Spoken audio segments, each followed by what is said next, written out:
성경 말씀 함께 보겠습니다. 오늘은 갈라디아서 6장 1절로 10절까지 있는 말씀입니다. 갈라디아서 6장 1절부터 10절입니다. 한 절씩 저와 함께 교독을 하도록 하겠습니다. 형제들아, 사람이 만일 무슨 범죄한 일이 드러나거든 신령한 너희는 온유한 심령으로 그러한 자를 바로잡고 너 자신을 살펴보아 너도 시험을 받을까 두려워하라.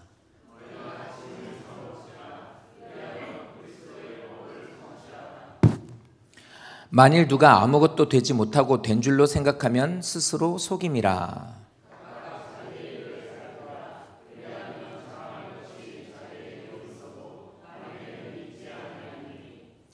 각각 자기의 짐을 질 것이라.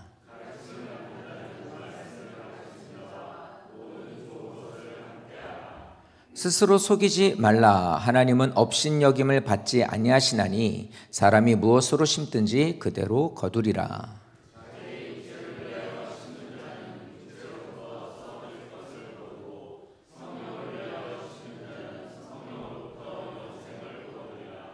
우리가 선을 행하되 낙심하지 말지니 포기하지 아니하면 때가 이름에 거두리라.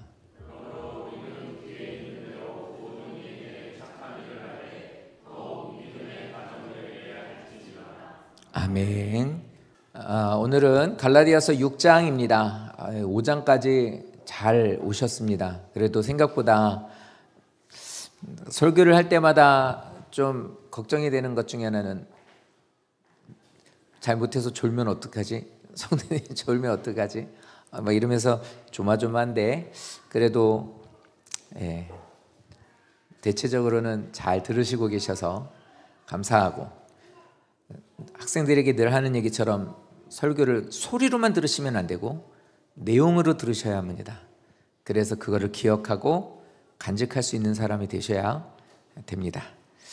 갈라디아서 6장 이제 들어오기 전에 갈라디아서 5장 마지막 절, 우리가 지난주 22절 23절에 성령의 9가지 열매에 대한 것을 쭉 우리가 봤습니다. 이 성령의 9가지 열매는 우리들의 노력으로 인하여서 얻는 것이 아니라 성령을 따라 행할 때 성령께서 우리들에게 주시는 것이라고 그랬습니다. 그래서 열매라고 표현한 거예요. 우리들이 어쩔 수 있는 것이 아니라고요. 그 식물이 내줘야만 얻을 수 있는 것처럼 성령께서 우리가 의지하게 되면, 하나님을 따르게 되면, 우리가 마음을 열고 믿음을 갖게 되면 성령께서 우리들에게 열리게 해주신다는 거예요. 근데 이렇게 표현한 거는 이제 잘 표현한 것 같은데, 잘 표현하고 멋있게 표현한 것보다 더 중요한 건 알아듣게 얘기해야 되는 게 맞거든요.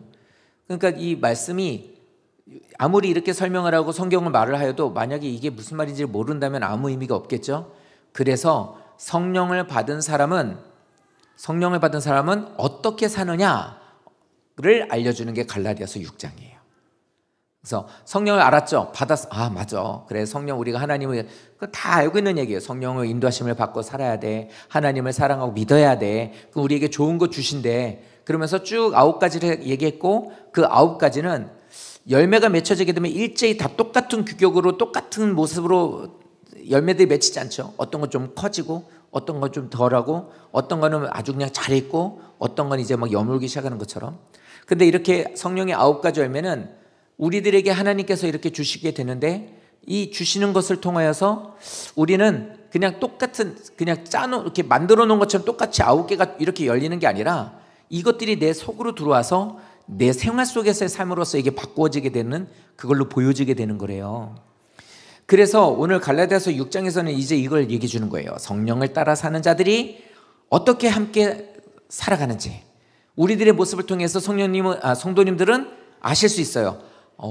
몰라요. 모르실 수 있어요. 이해를 잘 못하면 왜 나도 성령의 열매를 받고 싶어, 나도 성령의 열매가 내 안에 열렸으면 좋겠어 라고 생각을 하시는데, 이미 열려있는 분이 있고, 나는 성령의 열매가 내 안에 있습니다 라고 말을 하는데, 씨앗을 뿌려놨으니까 열매가 내게 있다고 생각만 하고 추측만 하지, 열어봤더니 그대로 싹도 나지 않은 상태로 있는 분도 있을 수 있는 거예요. 맞지요? 그걸 한번 확인해 보십시다. 그래서 10절까지 쭉 한번 설명을 하면서 성령을 따라서 심고 선을 행하라라는 말씀으로 함께 이 말씀을 보려고 해요.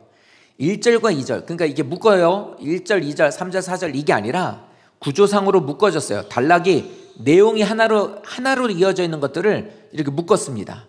그 첫 번째 말하고 있는 말씀이 1절과 2절이에요. 자, 뭐 다 읽으셨지만 그래도 뭐 말씀 자주 읽는다고 나쁜 거 아니니까 입술을 벌려서 절대로 순종하십시오. 형제들아, 시작. 형제들아,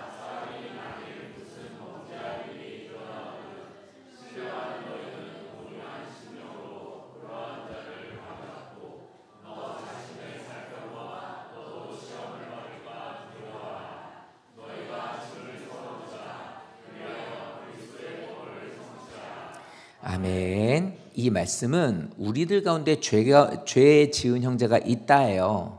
우리 가운데 죄 지은 형제가 있다. 근데 저기서 말하는 지은 죄는 상습적으로 계속해서 반복하는 죄를 짓고 있는 사람을 말하는 게 아니에요. 악을 행하는 일들에 대한 것이 이제는 면역이 돼서 그냥 그렇게 그냥 계속 죄 가운데 사는 사람이 아니라 실수를 하여서 그리고 유혹에 빠져서 이렇게 죄를 지은 그 형제를 말하는 겁니다. 그러니까 실수로 자기가 죄를 짓고 믿음 안에서 산다고는 했는데 그게 잘 안 되고 있는 그런 모습을 갖고 있는 연약한 자의 모습을 갖고 있는 형제가 있다면 그 사람을 온유한 심령으로 바로잡아줘라 이렇게 말하고 있는 거예요. 바로잡아줘라.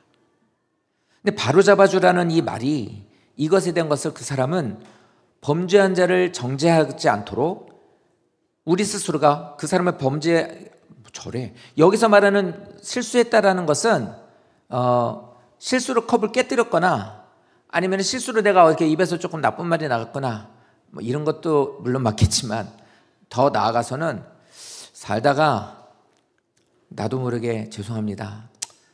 여보 미안해. 얘들아 부끄럽구나. 뭐 이런 죄를 졌더라도 그러니까 우리가 봤을 때 왜 저 사람 어떻게 저런 죄를 졌지? 라는 이런 일들이 있다 할지라도 용납해 주라는 거예요.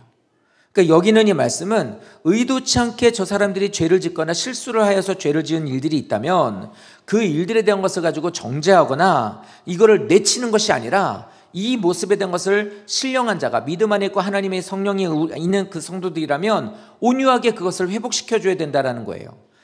뭐 말씀을 이제 더 안 드리고 이제 한번 말씀을 드리고 싶은 게 뭐냐면 갈라디아서 5장에서 성령의 9가지에 대해서 얘기했죠. 그리고 오늘 6장부터 보시는 이 말씀은 성령을 받은 사람들이 어떻게 살아가는지에 대한 것의 실제의 모습이라고 그랬죠.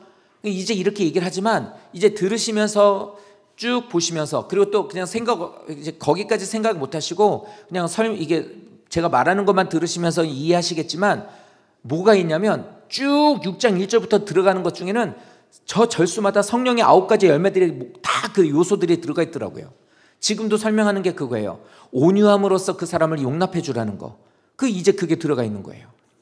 저 말씀에 이제 그 사람들 용납해 주는 건 그리스도의 사랑이고, 그러니까 사랑도 들어가고 온유도 들어가고 또 2절에 가면 또 거기에 들어가고 겸손이 들어가고 다 들어가더라고요. 그러니까 이렇게 돼 있는 거예요. 그러니까 성령의 9가지 열매가 있는 사람은 생활 속에서 교회 생활하고 가정 생활하는 그 가운데 모든 것들이 삶 속에서 그 요소들이 다 들어 있더라고요. 언젠가 그걸 딱 꺼내가지고 하는 게 아니라 그 사람이 하는 말과 행동에 대해 그게 다 들어가 있어요. 한번 구절을 쭉 보시면서 한번 찾아보셔도 좋을 것 같습니다. 자, 그래서 죄를 짓는 것, 실수하고 이 사람이 거기에서 일반적이지 않게 유혹에 빠져가지고 죄를 지었을 경우 용납해주고 용서해줘라. 다만 이 사람에 대해서는 단호하게 회개할 수 있도록 잘못하신 거니까 돌아오셔야 돼요 라고 하면서 회복하게 해주고 또 이 사람의 마음이 다치지 않도록 여기서 이 사람들에게 좋은 온유함의 방식을 가지고 그 사람들을 이해해 주라는 거예요. 오늘 말씀을 전하면서 성경학교 얘기를 좀 간혹 하게 될 것 같습니다. 기도를 하면서 우리들이 이제 성경학교를 마치게 되었을 때 아이들이 교회에 온 지 얼마 안 된 아이들이라든지 아니면은 이 예배가 익숙하지 않은 아이들은 예배 시간이 상당히 힘들어요. 그리고 장난도 하고요. 또 의도치 않게 내가 하려고 하는 행동에 대한 것을 이제 방해가 되거나 못하게 될 경우에는 친구에게 이제 거기서 함부로 말하거나 때리기도 하고 인상을 쓰고 막 이러기도 해요. 이제 그 모습을 보고 있는 교사 입장에서 너 일로 와. 너 예배를 드리는데 죄 짓지 말라고 그랬지! 막 이래서 이렇게 한다면 잘못을 얘기해 줄 수는 있겠죠. 하지만 문제가 되는 것 중에 하나는 상처예요. 그러니까 말씀드린 것처럼 계속 반복된다면 하나님도 그러셨듯 단호하게 얘기를 할 수 있겠지만 하나님을 잘 모르고 예배를 잘 모르고 아직까지도 그 뭐에 익숙하지 않은 아이들 같은 경우는 그렇게 하면 안 되잖아요. 그러니까 교사들이 보통 어떻게 하면 괜찮아 그럴 수 있어 이리 와 안아주면서 설명을 잘 해줘요. 그러니까 요번 같은 경우도 그런 아이들이 교사들이 요번에 교사가 12명이었어요. 12명 뭐 그래봤자 다 중학생들이 들어와서 12명이었지만 그래도 그 아이들도 계속 같이 기도도 하고 준비를 한 달 동안 내내 했으니까 그랬는데 딱 있는데 못 앉아 있는 거예요. 막 하면 막 왔다 갔다 쳐다보고 이러고 있으면 어떻게 되면 우리끼리 이제 그 다음 시간부터 짜요. 그러면은 한 선생님이 걔한테 가서 딱 무릎에 앉혀요. 그래 같이 하자. 저도 이제 가서 이번에 저도 반을 맡았어가지고 그러고 앉아 있는 거예요. 그러니까 예배 시간에 앉아가지고 공과 시간에 앉아가지고 무릎에 앉혀놓고 그냥 그렇게 뭐 그러다가 또 이제 좀 꼼지락꼼지락 되면 뭐 필요한지 주고 아니면 내가 먼저 장난을 걸죠. 그리고 좀 이렇게 기분 좋게 한 다음에 앞에 보라고 이렇게 하는 거예요. 그 얘기를 하고 있는 거예요. 교회라고 하는 공동체 안에서 실수를 저질렀었던 유혹에 빠졌었던 잘못하여서 죄를 범하였던 그런 모습들이 있는 조금 부끄럽고 사람들에게 드러내고 싶지 않은 그런 죄를 지었던 이런 일들을 경험하신 분들에겐 이렇게 해서 용납해주고 그의 마음이 다치지 않도록 안아줄 수 있어야 된다는 겁니다. 자, 그런데 저 말씀 중에 성도님들 보시는 말씀 중에 세 번째 줄 보시면 자신을 살펴보아 너도 시험을 받을까 두려워하라 이렇게 말하고 있어요. 이 말은 뭐냐면 너도 그럴 수 있다는 거예요. 나도 이런 죄를 범할 수 있다. 그러니까 나도 시험에 빠질 수 있고 나도 유혹에 들어갈 수 있다. 이 얘기를 하고 있는 거거든요. 그러니까 이런 시험의 대상에서 네가 제외됐다고 생각하지 말라는 거예요.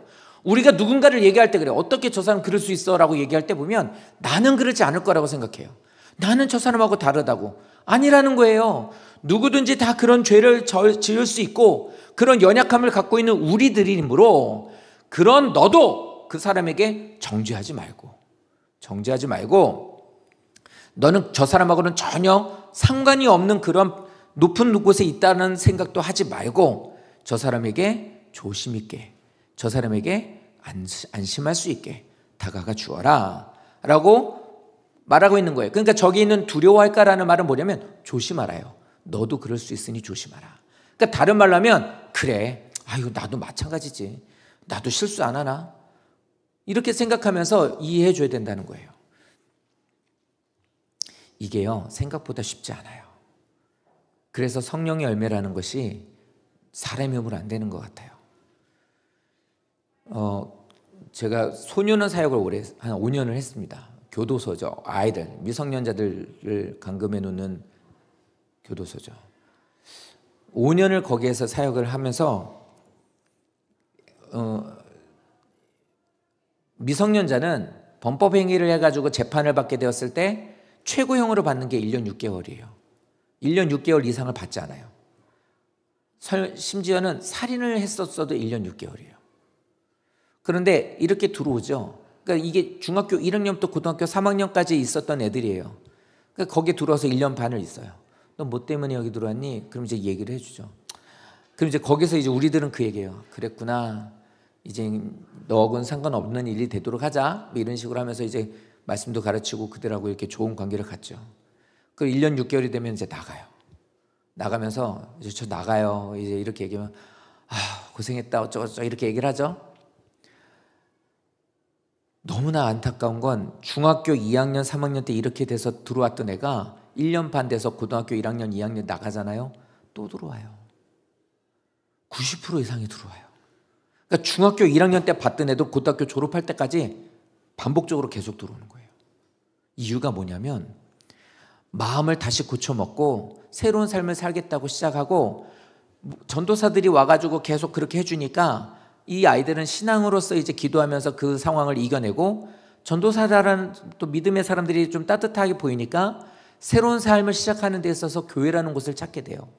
근데 교회로 왔는데 그러니까 아무 교회나 가서 그러면 좋겠는데 이제 그러지 못하니까 이게 마음이 그늘지니까 아는 사람 있는 데로 가거나 이게 뭐 일반적으로 아니면 그 전도사들이 관련돼 있는 교회로 가요.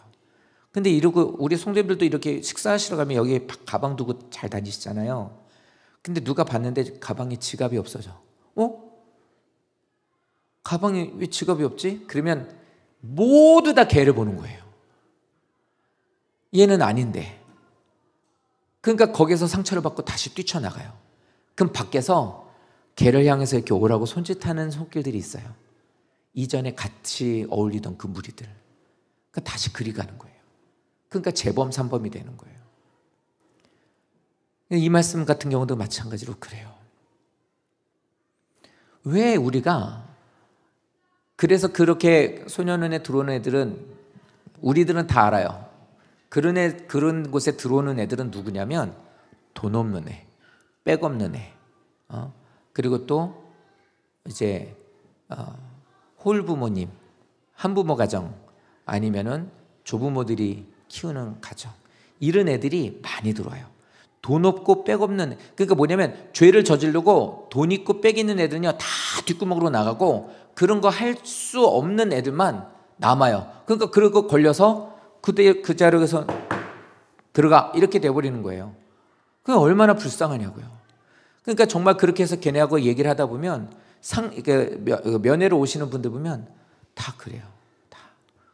그러니까 걔네를 보니까 되게 긍휼함이 많아지게 돼요. 근데 우리들도 그런 죄를 많이 지을 수 있는 확률도 많고 솔직히 그런 죄 안 짓는 사람이 어디 있냐고요. 걔네요. PC방 가고 노래방 가고 싶어서 남의 지갑에 있는 거 돈 훔쳐가지고 걸려서 들어온 애들도 많아요.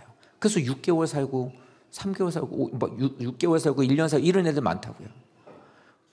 어렸을 때 도둑질 안 해보신 분 있어요? 돈 없으면 슈퍼 가가지고 껌도 훔쳐보고 사탕도 훔쳐보고 했었어요. 저도. 근데 그것 때문에 잡혀 돌아서 그렇게 사는 거예요. 근데 우리들 입장에서 그런 애를 정죄한단 말이에요. 교회라는 그 안에서는 성령의 열매를 갖고 있는 성령의 열매를 맺는 믿음으로 사는 성령의 인도하심을 받는 우리들은 실수로 인하여서 또한 유혹에 빠진 성도들을 용납해주고 그들을 이해해주고 안아줘야 된다는 것을 꼭 기억해야 된다는 겁니다. 그들을 하찮게 보거나 아니면 그 사람들에게 정죄해서는 안 된다는 거예요. 그러기 위해선 나 자신을 돌아보라는 거예요. 나도 죄인이고 나도 하나님께 나도 내 믿음에 좋은 사람들을 만나서 나를 용납해주는 그 은혜를 받았으니까 나도 그렇게 따뜻함을 받았으니 너 또한 나 또한 우리 안에 그런 이들이 있을 땐 안아주어야 된다. 그 얘기를 하고 있는 거예요. 자, 그런데 여기에서 이 얘기를 하고 지나갈게요. 저기에서 죄의 짐을 서로 지라 이렇게 말했습니다. 저 짐이라는 것은 죄의 유혹과 실수로 인한 범죄예요. 근데 서로 지라고 그랬죠. 이게 뭐냐면 그냥 힘내세요 이게 아니라 어려운 일이 있으면 그걸 도와주라는 거예요. 그래서 그 사람에게서 같이 기도를 하든지 어디를 해야 되는지 해야 되는 것이라면 가주든지 뭐 그런 일들을 많이 저도 했었던 것 같아요. 어떤 사람이든 간에 제가 힘이 닿으면 했던 것 같아요. 법적으로 필요하면 변호사도 한번 알아봐 주고 변호사를 통해서 한 번 더 뭔가에 대한 것을 알아주면 그것도 해주고 돈이 필요하면 있는 돈을 어떻게 해가지고 좀 해도 좋아 보고 일자리가 필요하거나 취업을 못하면 알고 있는 사람 중에 혹시 일자리 있는지 알아보고 그것도 해줘 받고 그러니까 이게 뭐냐면 입으로만 말로만이 아니라 삶에서 그 사람이 힘들어하는 그 부분에 대한 것을 실천해서 그 사람에게서 함께하는 것 이게 짐을 서로 지는 거예요. 내가 힘들어하고 어려워하고 있는 것에 대한 것을 어깨에 실제로 메고 함께 그것을 감당하라는 거예요. 그러므로 인하여서 그 사람이 절망 가운데 주저앉아 있거나 힘들어하고 있는데 그렇게 하니까 도와주는 거예요. 아이를 키워가는데 참 힘들고 어려운 분들 많아요. 왜 이렇게 말을 안 듣니? 왜 얘는 이럴까? 이런 일들이요. 근데 교회로 왔어요. 성도님들이 교회를 데리고 왔어요. 그럼 어떻게 하냐면 그 다음부터 우리는 걔한테 다 집중을 해요. 걔가 뭘 필요하지? 뭐가 안 되는 거지? 그러면 그게 공부면 공부에 대해서 도움 줄 수 있으면 도움 주고 아니면 걔가 성격에 대한 것이 문제면 걔에서 성격이 좋아지려고 노력도 하고 걔가 필요한 것이 있으면 그것을 계속 해주려고 하고 어떤 것으로든 걔를 계속 도우려고 그래요. 그럼 그 모습을 보고 있는 그들의 부모들은 내가 애들을 건사해 키워가는데 너무 힘들어. 근데 교회라는 것을 와봤더니 교사들이 그래도 우리 아이에게 자꾸 관심을 갖고 걔를 이끌어 주려고 해. 그러면 어떻겠습니까? 일어나죠. 일어나죠. 혼자서 너무 힘들어서 이거 어떻게 해야 되나 하고 있었는데 그래도 왔더니 별로 관계가 없던 사람들이고 그냥 교회만 왔을 뿐인데 우리에게 관심을 갖고 우리 아이를 어떻게 좀 해주려고 하는 걸 보면 당사자들도 힘이 나요. 그러니까 어떻게 합니까? 우리들도 얘기하죠. 같이 기도해 보시죠. 이 애쓰는데 한번 해보십시다. 막 이런 얘기도 하죠. 안 되면 내 알고 있는 사람들을 통해서라도 어떻게 해서든 도움이 될 수 있는 방법을 통해 그 아이들을 도우려고 한다고요. 저희는 그렇게 하고 있어요. 어떻게든 내가 갖고 있는 게 지식이든 뭐가 됐든 2개, 3개밖에 없으면 근데 그 아이에게 5개 이상이 필요해요? 그럼 내가 없는 것들을 다른 친구들한테 얘기하는 거예요. 수소문하는 거예요. 전문가 있어? 상담하는 전문가 있어? 아니면 의사 있어? 뭐 다 알아봐요. 다 알아봐서 막 그것도 수소문해가지고 그러면 그분하고 연결해서 상담도 받게 하고 아니면 그 사람한테 어떤 것을 우리가 듣고 오고 뭐 이렇게 해서 가르쳐주고 보내기도 하고 성도님들 이게 짐을 서로 지는 거예요. 이러므로 인하여서 그 사람들이 고통 가운데서 함께 걸어갈 수 있도록 하는 것 이게 성령의 열매로 사는 사람들입니다. 이런 교회가 되라고 말씀하고 있는 거고 성령이 함께 하시는 교회라면 이런 것들이 일어난다는 거죠. 3절부터 5절이 또 하나의 단락인데 이 말씀 보면 이렇게 말합니다. 만일 누가 이 자기 자신을 돌아보라고 하는 말씀이에요. 자기 자신을 돌아보라고 하는데 이렇습니다. 자 보실까요? 다 같이 또 읽어볼게요. 자 갈라디아서 끝나요. 졸지 마시고 졸면 나도 졸 거예요. 자 같이 읽어봅니다. 시작. 만일 누가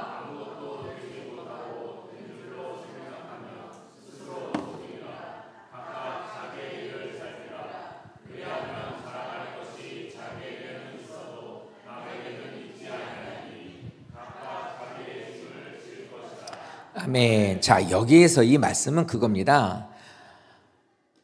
첫 번째 줄 누가 아무것도 되지 못했는데 됐다고 생각하는 저 말이 뭐냐면 자기 기만이에요. 자기 기만. 자기 기만에 사로잡혀 있는 사람들이 있어요. 이게 뭐냐면 자기 기만이라는 게 뭐냐면 자기 되게 대단한 줄 아는 거예요. 내가 이 세상에서 제일 잘난 거예요. 나는 이 세상에서 제일 귀한 거예요. 그러니까 누구하고 뭐 하고 있을 때는 이 사람 손도 까딱 안 해요. 자기 주머니에서 뭐 꺼내서 누구한테 뭐 주는 거 없어요. 내가 사랑하는 내 자식들이나 내 부모나 여기에만 그냥 펑펑 쓰고 한 달이 건너서 그거 필요를 못 느끼면 거기에 대한 것에 좀 공급함이 없어요. 모든 일들에 대해서 그래요. 그러니까 이게 뭐냐면 그냥 자기 생각에 사로잡혀 사는 사람이에요. 뭔가 자기가 믿고 싶은 대로 그냥 그걸 믿는 거예요. 예배관? 성경이 뭐라고 말해도 상관없어요. 예배관이란 내가 생각하는 이런 거야? 그러면 예배 시간을 그러고 다닌 거예요. 제가 철칙으로 여기는 것 중에 하나는 예배 시간 돌아다니면 안 돼요. 화장실 가고 싶다? 갔다 와야 돼요. 전화가 급하게 와서 전화기는 꺼놓으세요. 전화기는 진동이 아니에요. 예배 시간은 꺼놓는 거예요. 무엇하고도 바꾸지 말자며요. 그럼 꺼야죠. 근데 도중에 나가요? 안 돼요. 안 돼. 그러면 안 돼요. 근데 왜 나가요? 자기만의 예배관을 갖고 있는 거예요. 이게 자기 기만이에요. 예를 들어 이렇습니다. 자기 기만에 속해 있는 사람들은 모든 것을 왜곡돼서 받아들이는데 이래요. 하나님이 하지 말라는 것에 대한 죄를 졌어요. 또 아니면 일상적인 사람들에 대한 죄를 졌어요. 문제가 일어났어요. 그러니까 나로 인해서 우리 회사가 타격을 받았어요. 우리 가정이 내 잘못으로 인해서 문제가 됐어요. 그러니까 예를 들어 아침에도 얘기했지만 저 처음에 목사 되고서 교구를 맡아서 200명의 리스트를 주더라고요. 그러니까 200명의 리스트를 주고 목사님 뭘 하냐면 예를 들어보죠. 김민아 집사 전화번호 외워봐. 그럼 외워야 돼요. 못 외우면 이제 그거 이제 옛날 말로 하면 외울 때까지 집에 안 보내주는 거지 뭐. 그거 외워야 돼요. 주소까지 막 다. 막 그렇게 하니까 되게 그땐 진짜 막 세상 말로 빡세게 했죠. 그런데 그렇게 이제 다 그 사람의 신상에 대한 것과 그 사람의 가정에 대한 모든 이제 기본적인 걸 알고 신방을 갔는데 엄마가 아들이 하나 있어요. 아들 하나 있는 집이었는데 그 집을 갔는데 장종옥 권사님 사시는 그쪽 어디에 살고 있는 분이었어요. 근데 그때 처음 갔을 때 보니까 그 목감천이 흐르고 있는 그 개봉동이라고 이제 주소지가 돼 있어서 갔는데 뭐 그래서 신방을 가거든요. 그랬더니 뭐 되게 반가워하고 또 와줘서 고맙다고도 하고 아이도 뭐 귀엽고 뭐 그때 초등학교 들어가기 전이었던 걸로 기억해요. 근데 아빠는 잘 못 봤거든요. 그런데 이렇게 좀 지나고 나서 그 아빠가 교회로 왔어요. 인사를 했어요. 인사를 또 잘 하시더라고요. 근데 이상하게 이 부인 되신 분이 교회만 오면 울어요. 교회 와서 기도하는데 울 수 있죠. 근데 그 우는 게 기도하면서 은혜를 삼으며 우는 게 아니라 그냥 어쨌든 소리가 좀 너무 슬퍼요. 그래가지고 이렇게 얘기하다가 또 신방에 가서 얘기를 해요. 근데 왜 이렇게 자꾸 우시냐 그랬더니 남편이 이 광명에 큰 운동장이 하나 있습니다. 경륜장이라고. 남편이 거기 가서 자기 재산 다 탕진해버린 거예요. 노름을 너무 많이 해가지고 거기 가서 맨날 그 경륜장이 자전거로 그거 돈 걸어가지고 하는 거잖아요. 다 잃어버린 거예요. 다 날려버린 거예요. 그래가지고 남편하고 이혼하자고 그랬더니 내가 다시는 안 하겠다고. 한 번만 더 내가 손 잘라버리겠다고. 그렇게 얘기했는데 결국엔 그 집, 그 반지하 살고 있는 그 전세도 빼가지고 그 돈 가져가서 노름을 한 거예요. 성도님들, 이렇게까지 됐으면 어떻게 됩니까? 미안하다. 나로 인해서 내가 열심히 해서 다시 힘들지 않게 해줄게. 이래야 되죠? 그 남자 어떻게 하는 줄 아십니까? 그럴 수도 있지. 내가 뭘 그렇게 잘못했다고. 그냥 아무 데나 살면 되지. 이렇게 나와요. 이게 뭐냐면 별것 아니야. 그럴 수 있는 거지. 이거예요. 자기 기만이라는 건 자기로 인하여 피해를 받고 있는 것에 대한 것에 미안함이 없어요. 그럴 수도 있지요. 자, 또 하나. 학생이 공부 안 해요. 애가 공부를 안 해. 그리고 걔가 하는 말, 너 왜 공부 안 하냐? 그러면 전 촉이 좋아요. 그래서 찍으면 다 맞아요. 제 실력이 이래요. 이렇게 해요. 그러니까 걔는 그냥 공부 안 해요. 그냥 촉만 믿고 하는 거예요. 이거 자기 기만입니다. 죄를 지으면서도 늘 그래요. 괜찮아. 나는 하나님의 사람이니까 하나님은 다 용서해 주실 거야.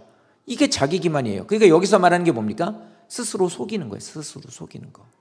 자기가 구원을 받을 수 있어요. 구원이라는 것은 예수를 믿는 믿음으로 구원받는 건 맞지만 예수를 믿는 믿음을 갖고 있다라고 입으로만 하는 게 아니라 그게 삶으로 보여지는 것으로 증명이 되는 거거든요.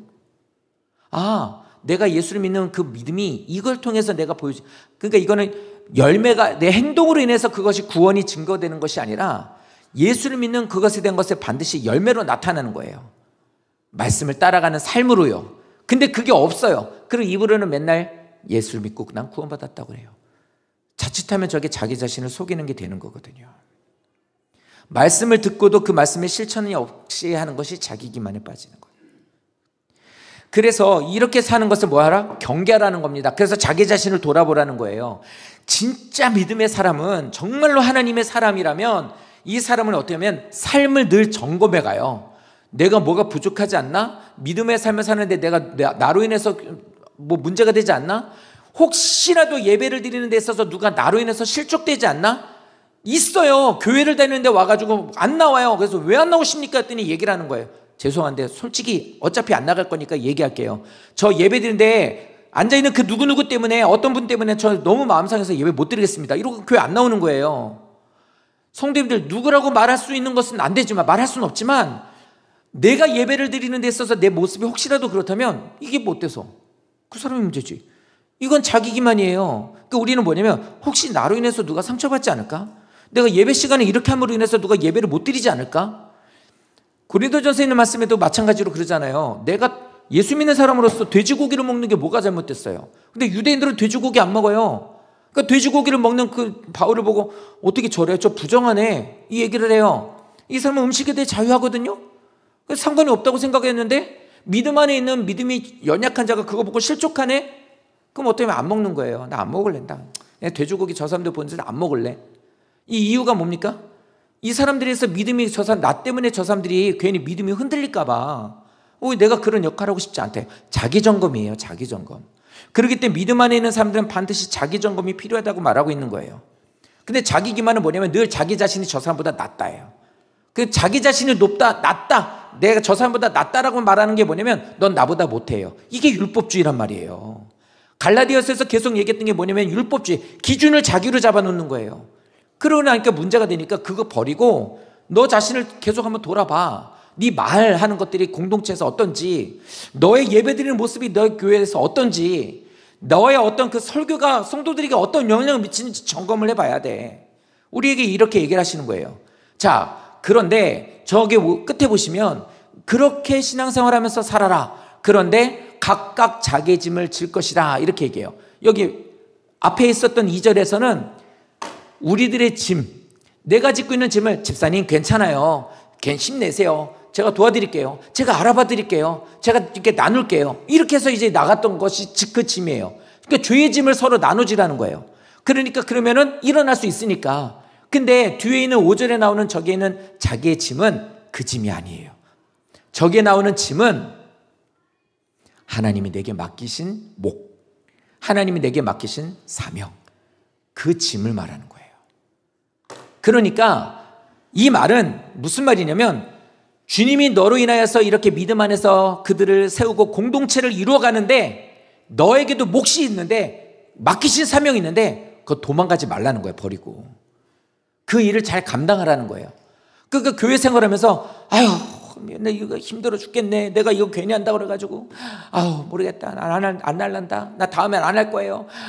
근데 식사당번 너무 이거 맨날 힘들고 어렵고 이제 내년부터 안 할 거야. 막 이렇게 불만을 쏟아내는 거예요. 그러지 말라는 거예요. 왜요? 이렇게 됨으로 인해서 서로 고통 가운데 있는 성도들이, 우리 안에 있는 모든 성도들이 믿음 안에서 나눠지는 것과 아름다운 믿음의 공동체 모습이 사라지게 되거든요. 그러니까 결국 어떻게 되느냐, 자기 기만에 있는 사람들만 가득하게 되면 교회에 뭔 행사를 한다 그러면 코빼기도 안 보이는 거예요. 아무것도 안 해요. 왜요? 그 사람 도망가는 거예요. 하나님 맡기신 것도 버리고. 집사로 세워줬다는 것은 발바닥에 땀이 나도록 사람들에게 있어서 시중도로 주라가 집사예요. 근데 그 집사라고 하는 직책가 어떻게 해요? 버려요. 뭐하러 그래요? 누가 하겠지? 그리고 집에서 놀아요. 뭐 하겠지? 가서 골프 쳐요. 그럼 하겠지? 그리고 집에서 거기서 게임하고 있어요. 그러면 나는 안 해도 돼. 이렇게 생각을 한단 말이에요. 자기 기만이라는 건, 그럼 이 사람은 왜 안 하는 거예요? 자, 그 얘기도 뒤에 나오는데 자기가 안 하고 있는 것은 안 하는 게 아니더라고요. 다른 의미더라고요. 어찌됐든 그럼으로 인해서 자기가 맡고 있는 그 사명에 대한 것을 벗어버리고 도망가지 마라. 그 말씀을 우리들에게 하는 거예요. 왜 그럴까요? 왜 맡겨주신 짐에 대한 걸 감당하라고 말하느냐?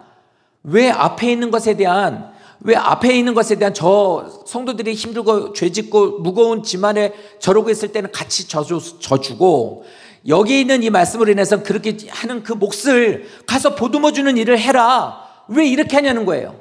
성도님들 힘드신데. 이 이유는 그겁니다. 교회는 균형이 맞춰져야 되는 거예요.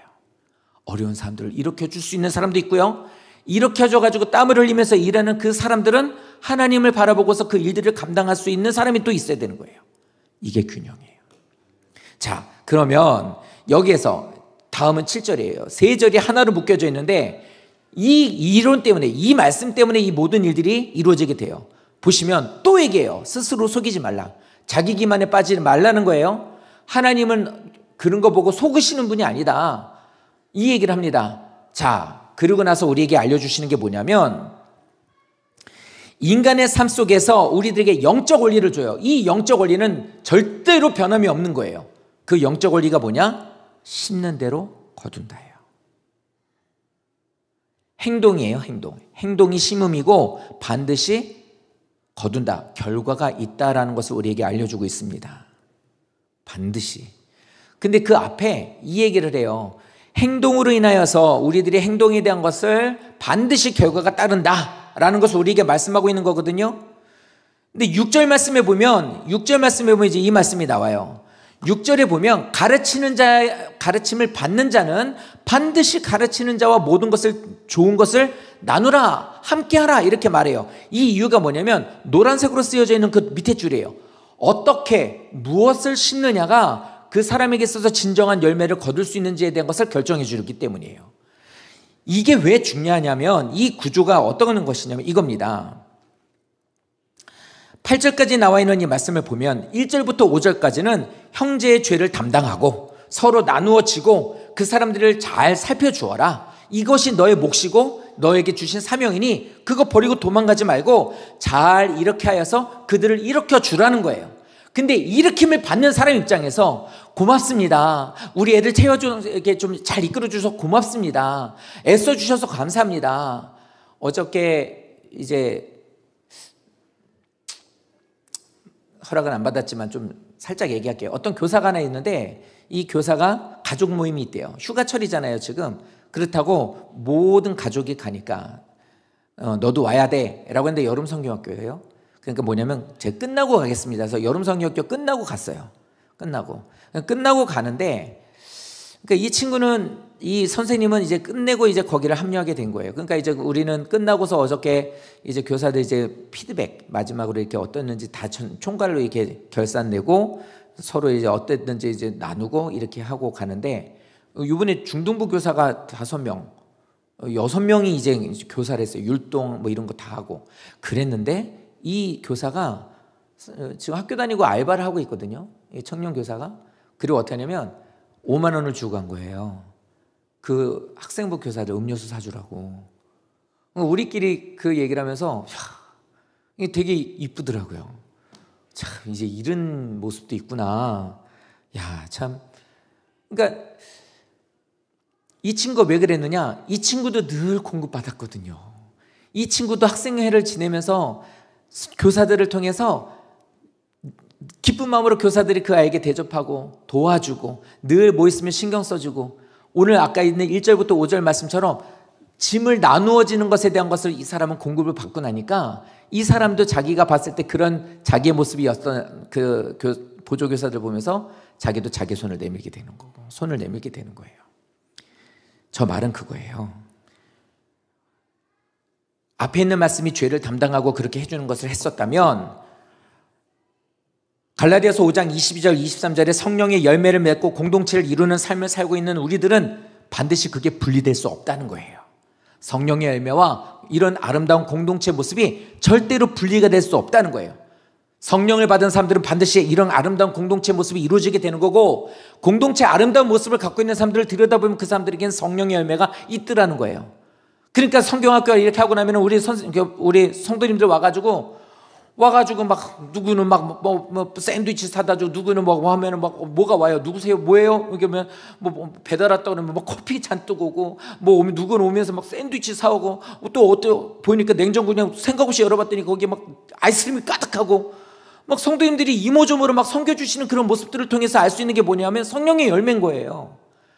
그러니까 이런 너무 감사한 거예요. 물놀이 할 때마다 이제는 4년 하니까 속도가 빨라지더라고요. 청소하고 정리하는 게. 막 째까작째까작 뭐 그게 되시더라고요. 그게 얼마나 감사해요. 출근하셨는데 일찍 휴가 내서 오셔서 운전해 주시고 일찍 퇴근하셔가지고 오셔가지고 와가지고 정리하시고 청소해 주시고 진짜 되게 저는 그럴 때마다 그래요. 진짜 부족한데 왜 이런 분들이 우리 교회 교인이 되셔가지고 너무 감사해요. 너무 감사하죠. 그러니까 그거예요. 나는 누군가에게 가르침을 받았었기 때문에 나 또한 나를 가르치는 자에게 좋은 것을 나누고 싶습니다. 저 말은 꼭 돈을 나누라는 말을 하는 건 아니에요. 그에게서 지금처럼 힘도 나누고요. 마음도 나누고요. 애쓰고 있다고 문자 보내주시고 기도해 주시고 이런 모습들이고요. 형편이 많게 넉넉하지 않으신데 막 이런 걸 이렇게 해주시면서 어저께 그랬어요. 조심스럽게 우리 이번에 이제 슬라이드 이거 하나 되는데 거의 100만 원 들어가거든요. 재정 안 부족했나요? 이렇게 물어보니까 안 부족했대요. 성도님들 너무 감사하네. 자, 울면 찌질해 보이죠? 울컥하는데 이러면 안 되겠죠? 자, 이 말씀이 6절에 있는 이 말씀은 그거예요. 성도님들의 자녀들과 성도님들을 믿음 안에서 이끌어주는 얘기에 말로만 하지 말고 나누라는 거예요. 이 나눔에 대한 것은 왜 중요한지를 말하는 게 바로 8절이에요. 8절 말씀을 보시면 이렇습니다. 심고 거두는 원리는 내가 확증하노라 라는 말이에요. 하나님 우리에게 확증해 주신다는 거예요. 그러니까 뭐냐면 성령의 사람은요 죄의 짐을 나눠요. 너무 감사한 게 조금 상황이 어려운 성도 아니면 조금 신앙생활하기 어려운 자녀 이런 아이들을 이렇게 교회로 이끌어 주실 땐 우리들과 같은 마음으로 그분들을 되게 섬기고 열심을 내줘요. 그러니까 예를 들어서 이분이 교회를 오고 싶은데 못 와요. 근데 이분이 꼭 하나님을 믿었으면 좋겠다는 마음으로 이분에게 이제 손을 내밀거든요. 그러면 그래요. 걱정하지 마세요. 제가 모시러 갈게요. 이렇게 되는 거예요. 이게 여기서 말하고 있는 성령의 사람으로서 그 수고를 나누는 거거든요. 제가 그 수고를 할 테니 예배 드리세요. 제가 예를 들어 있죠. 하선이 같은 경우 이제 있는데 저 아이 같은 경우 이제 교사들도 쟤를 이뻐하고 제 아내도 그렇지만 애 이뻐가지고 데려가는 건 사실은 일부고요. 더 중요한 게 있어요. 집사님 반주하세요. 반주하는데 전혀 지장 없이 집사님은 반주하세요. 하선이 아빠 집사님 예배 드리세요. 애 때문에 예배 못 드리는 일 없도록 저희가 애를 봐드릴게요. 이게 나눔이에요. 이게 나눔이에요. 믿음의 진정한 공동체 안에는 이런 책임이 있고요. 이런 교제가 있는 거예요. 이번 성령학교가 그걸 또 한 번 확인하게 돼서 너무 감사하고 좋아요.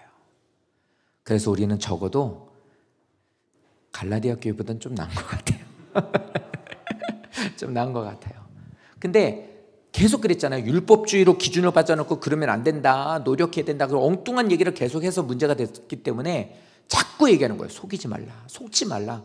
너 스스로도 너를 자꾸 속이지 말고 누군가가 너를 속이려고 하는 것을 자꾸 따라가지도 말라고 그 얘기를 하는 거예요. 자, 그런데 8절에 나오는 저 심는다라는 말이 계속 나오죠. 저 심는다라는 말이 저거의 열쇠가 됩니다. 저 심는다라는 말이 뭐냐면 행함이에요. 행함. 근데 저 행위는 여러 가지로 보는데 이게 다 행위예요. 다 심는 거예요. 뭐냐 이겁니다. 일상생활할 때 선택하는 거예요. 일상생활하는데 선택하는 거예요. 무슨 말이냐면 이거예요.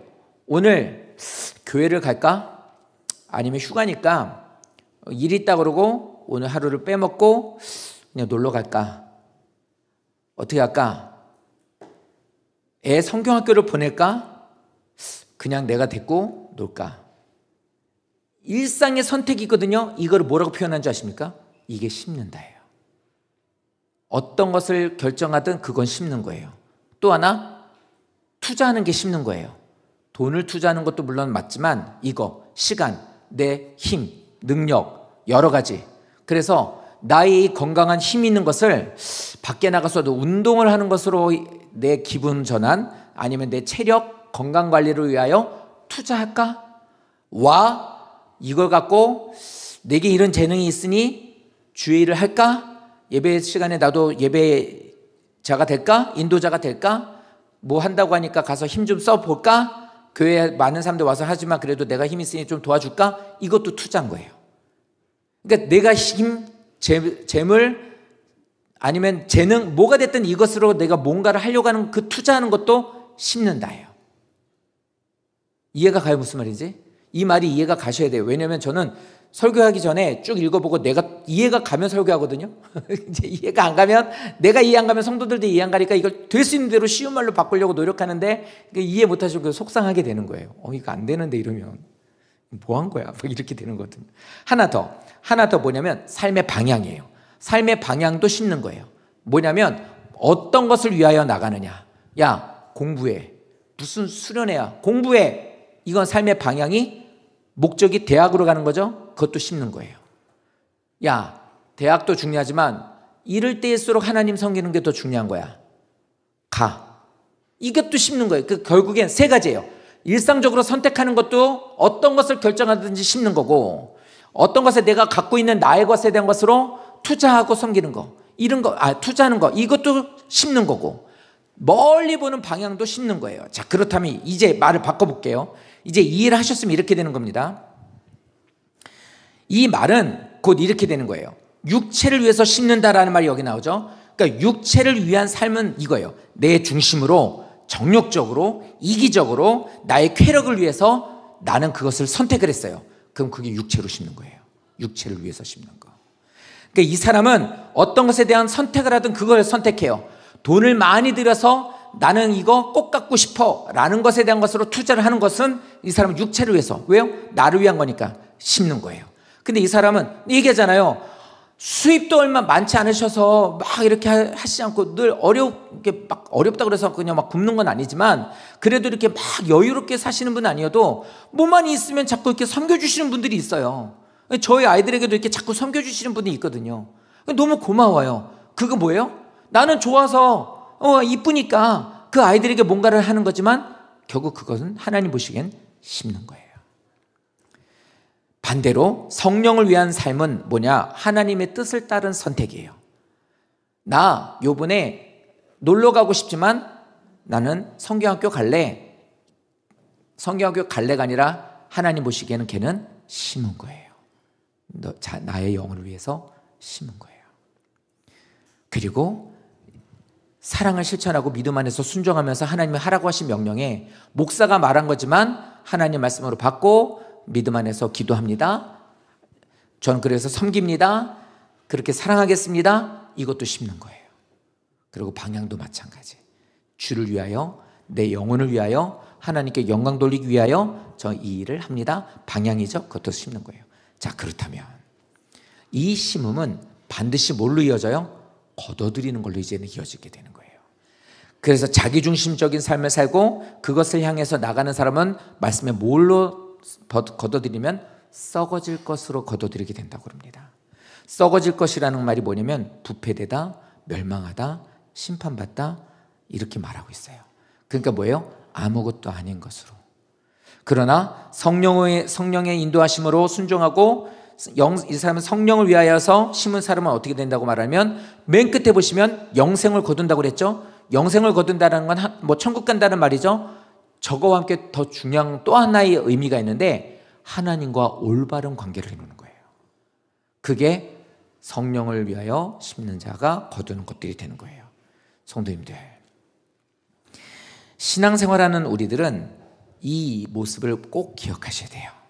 뭘 심으실 것인지, 나는 평상시에 어떤 것을 선택하실 것인지, 성도님들이 무엇을 투자하고 계시고 어떤 것을 바라보고 계시는지를 잘 선택하십시오.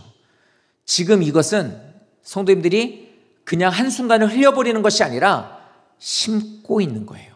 다시 말하면 반드시 결산하신다는 소리예요. 사실 그게 제일 무서워요. 제일 무서운 건 반드시 하나님은 그걸 가지고 따져보신다는 거. 어떻게 했느냐. 이것을 하나님은 달아보신다고 말하죠. 성도님들, 좋은 것으로 심으십시오. 그리고 성도님들로 인하여서 자녀들이 썩어질 것을 심는 일들을 만들지 말아주셨으면 좋겠어요. 부탁드릴게요. 성도님들은 다 크셨으니까, 성도님들을 의지로 했으니 내가 죄를 져서 벌을 받든 하나님한테 책망을 받든 그건 내가 다 저질러 놓은 거잖아요. 근데 자녀들은 왜 성도님들이 그렇게 만들어버리냐는 거예요. 그러면 안 돼요. 그 아이들에게 할 수 있는 대로 최선을 다해서 좋은 것을 심을 수 있도록 기회와 그런 정보들을 주시고 그런 자리로 이끌어 주셔야 돼요. 그래서 너무 감사드려요. 어제 물놀이 할 때 보니까 애들 데리러 이렇게 오셨고, 이렇게 단톡에 보니까 그 엄마들에게 했더니 가겠습니다, 데리러 가겠습니다 쭉 올리는데 되게 기분 좋더라고요.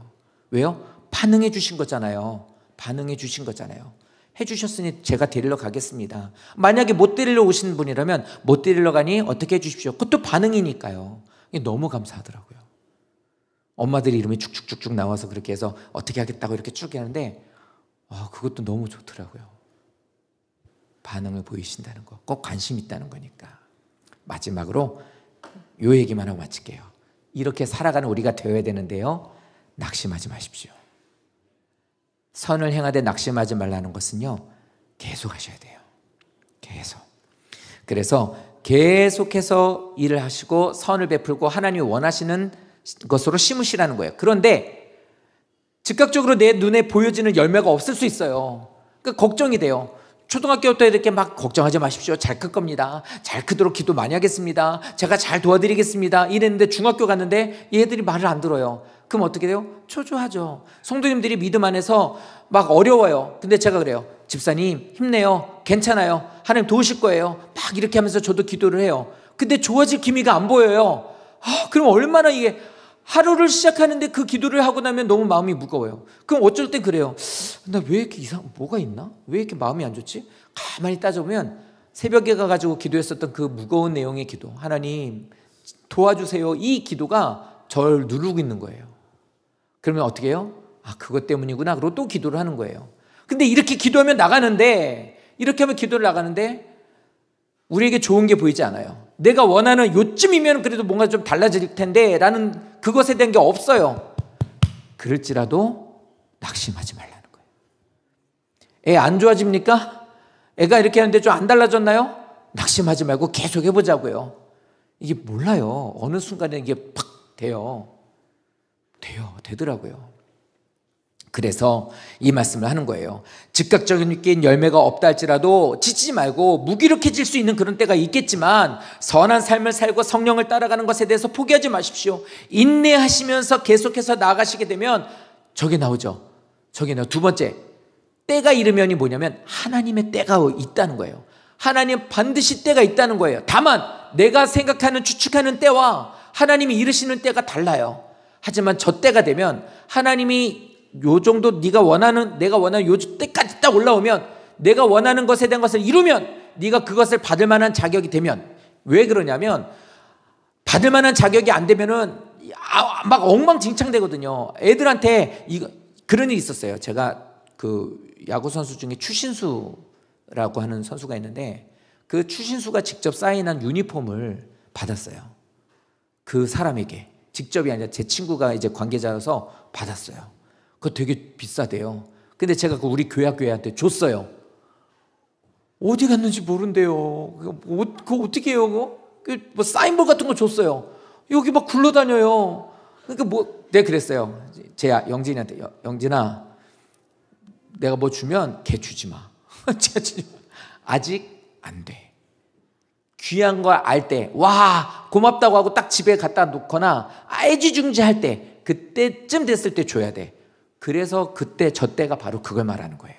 성도님들에게 주시고자 할 때는요, 주시면 막 써버려요. 그냥 막 아무데나 굴려버리고. 그 하나님도 똑같아요. 그러니까 하나님의 그것 성도님들에게 드리면 귀하게 여기고, 그걸로 능력을 발휘하고 하나님의 영광이 되게 하고, 그걸로 인해서 하나님의 역사가 마음껏 드러나 찬양하게 되는 그때를 기다리시는 거니 지치지 말고 낙심 말고 기다리십시오. 고등학교 때 바뀔지 누가 알아요? 우리 아이들이 하나님을 만나는 때가 언제 올지 누가 아냐고요. 그러니까 우리도 추측 안 해요. 속상하지만 저놈 왜 이렇게 왜 말을 안 들어, 이러다가도 몇 번 교사들끼리 얘기하다가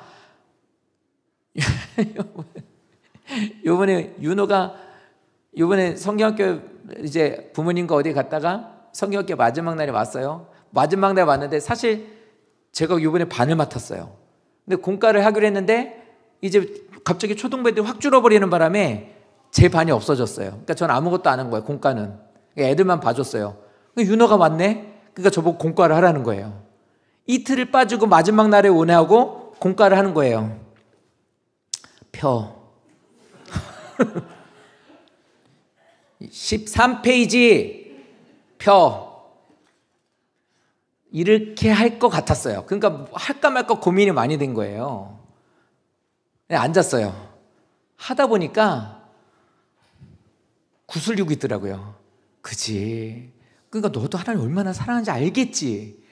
잘하자. 그러니까 하다 보니까 나도 이루고 있는 거예요. 그래서 속으로 그랬어요. 어쩔 수 없구나. 어쩔 수 없구나. 그러니까 우리들의 아이들이, 자녀들이 말을 안 듣는다고 잘라버리고 내쫓지 않아요. 막 말을 안 듣면 당연히 인간이니까 화가 나지만 하다 보면 웃고 있어요. 하다 보니까 미끄럼틀 내려오는 거 보고 웃고 있더라고요. 나도 내려오라고 내려오라고. 윤호가 막 그러고 놀고 있으면 재밌냐? 이러고 더 따 올라가. 야, 이거 너 위해서 빌린 거야. 더 타. 이렇게 돼요. 가만히 생각했더니 제가 쟤 열받겠는데 이렇게 되는데, 지내다 보면 이렇게 되는 거예요. 지내다 보면. 왜 이렇습니까? 우리는 주님의 이름으로 사는 우리들은 기다려줘야 돼요. 저러다가 저 아이가, 그럴 일도 없겠지만 저 목사 되겠습니다. 이렇게 되면 어떻게 되는 거예요? 저 목사 되겠습니다. 이렇게 되는 애가 있을지 누가 알아요? 우리 중에 이런 애가 있을지. 저는 그런 애 있으면, 나이 먹어서 그런 애 있으면 그 아이가 우리 교회로 또 담임 목사가 됐으면 좋겠어요. 또 그런 애가 그렇게 될 수 있도록 열심히 목회해야겠죠. 사랑하는 성도 여러분, 부탁드릴게요. 주님의 이름으로 선을 행하고 성령의 인도하심을 따라 사시는 그 모습을 어려우셔도 보여지는 열매가 없어도 낙심하지 말고 끝까지 하십시다. 근데 더욱 할 것은 믿음의 가정들로 하라는 것은 우리 식구가 다 하나님을 믿는 믿음의 가정을 말하는 게 아니고 저거는 교회예요. 신앙 공동체. 교회에 먼저 하라는 거예요. 기회가 있는 대로라고 하는 저 말은 우선적으로 교회에 있는 성도들에게 그렇게 대하라는 거예요. 왜 그럴까요? 왜 저렇게 하라고 그러셨을까요? 선을 실천하는 것에 모범을 보이라요. 저 어저께 정말 애들 진짜 신나게 놀거든요. 저거만 설치해 놓으면. 근데 요 앞에 출근을 했나 봐요. 여기 앞에 있는, 여기 밑에 앞에 있죠? 그 있는데 거기 있는 사람들이 어떻게 하냐면 나와서 보는 거예요. 보는 거예요. 얼마나 좋아요. 그래서 그 사람들 보고 있는 걸 보고 저도 기분 좋더라고요. 요 뒷집에 있는 아저씨가, 저 아저씨 좀 싫거든요. 저는 애들이 놀고 있어도 맨날 담배 물고 다녀요. 무슨 자기가 토마스 기차도 아니고 막 이렇게 연기 뿜고 다니거든요. 애들이 있는데도 막 속이 좀 화가 나죠. 그런데 며칠 전에 여기서 이렇게 우리가 이렇게 성격교 준비해서 저녁이 뭐 하고 있는데 막 준비하고 있는데 와가지고 저기서 잡초를 뽑는 거예요. 그러니까 할 일이 없는 거죠. 저 앞에 있는 자기네 차 세우는데 잡초를 뽑아요. 그래서 얘기를 했어요. 저 말고 누가 얘기를 했는데 어떤 집사님이 저희가 토요일 날 여기서 또 이렇게 물놀이 하니까 좀 시끄러워도 좀 부탁드릴게요. 이런 얘기를 해요. 하는 말이 괜찮아요. 괜찮아요. 여기 이렇게 그늘막 해놨잖아요. 그 얘기를 하더라고요. 목사님 그거 좀 끌러서 좀 팽팽하게 해주십시오. 제가 다닐 때 이루고 다녀야 되니까 너무 처지니까 이거 좀 팽팽하게 해주시면 좋겠어요. 내가 좀 할까 하다가 괜히 만지는 것 같아서. 저분 그런 분 아니에요. 저희 처음에 왔을 때 민집사님 저 사람하고 싸울 뻔했어요. 되게 우리가 여기를 무슨 자기네 집에 한 칸을 빌려서 우리가 교회를 하는 것처럼 되게 기분 나쁘게 얘기하더라고요. 그래서 우리는 그랬죠. 참자고. 그러니까 우리가 이렇게 막 여기서 막 물놀이하고 난리를 쳐도 이 주변에 있는 사람들 누구도 뭐라고 안 하잖아요. 왜 그래요? 우리가 선을 행하니까. 그러니까 그들도 다 그거에서 조용히 해주는 거예요. 더 모든 교회 안에서 성도들이 선을 행하는 것들을 통해서 모범이 되는 것이 되어야 돼요. 이게 부풀어서 터지게 될 때가 어딘지 아십니까? 그때 밖으로 하는 거예요.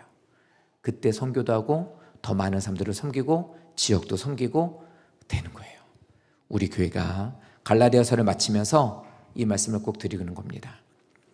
성령을 따라 사는 삶을 구체적으로 말한 게 갈라디아서 6장이라고 말씀드렸죠. 이것은 교회 안의 회복, 우리들의 책임, 그리고 우리들의 나눔, 우리가 또 선행을 베풀고 서로를 향해서 인내해 주는 것, 이런 것들이 드러나는 것을 통해 말하는 거예요. 성도님들, 교회 안에서 실수한 성도를 어떻게 대하고 계십니까? 성도님들, 다른 성도들이 무거운 짐을 지고 있을 때 성도들은 어떻게 바라보고 계십니까? 방관하십니까? 도와주십니까? 나는 성령을 따라서 뭘 신고 있습니까? 성도님들, 자기 기만에 빠져서 육체를 신고 계십니까? 아니면 성령을 신고 계십니까? 선한 일을 계속하는데 어려우십니까? 아니면 멈추셨습니까? 한번 우리 스스로를 한번 물어봤으면 좋겠어요. 그래서 성령의 사람은 결단코 혼자 살지 않아요. 다 같이 이렇게 어우러져 사는 거거든요. 믿음 안에서 이번 성경학교를 통해서 이런 아름다운 모습을 보여주신 것처럼 이후로도 계속해서 우리 교회를 통해 이런 사랑의 따뜻함을 계속해서 온기를 맞는 분들이 많아졌으면 좋겠고, 그분들도 누군가를 향해서 또다시 그리스도의 사랑을 전하는 자를 됐으면 좋겠고, 우리 교회가 누가 보더라도, 우리 스스로가 다른 새 보더라도 저 교회는 진짜 따뜻하다, 믿음의 가정들에게 선한 일들을 많이 선을 행하라고 그랬는데 우리 교회가 그런 교회다라고 소문도 나고 우리도 그렇게 돼서 이 교회를 다니는 것이 행복했으면 좋겠고, 자부심도 있으면 좋겠고, 감사의 찬양 올려드렸으면 좋겠고, 더 이것을 가지고 다른 이들에게도 그 사랑을 전하는 우리 모두가 되어서 믿음 안에서 진짜 교회다운 교회 다니는, 진짜 교회다운 교회를 만드는 우리 모두가 되었으면 좋겠습니다. 기도하겠습니다.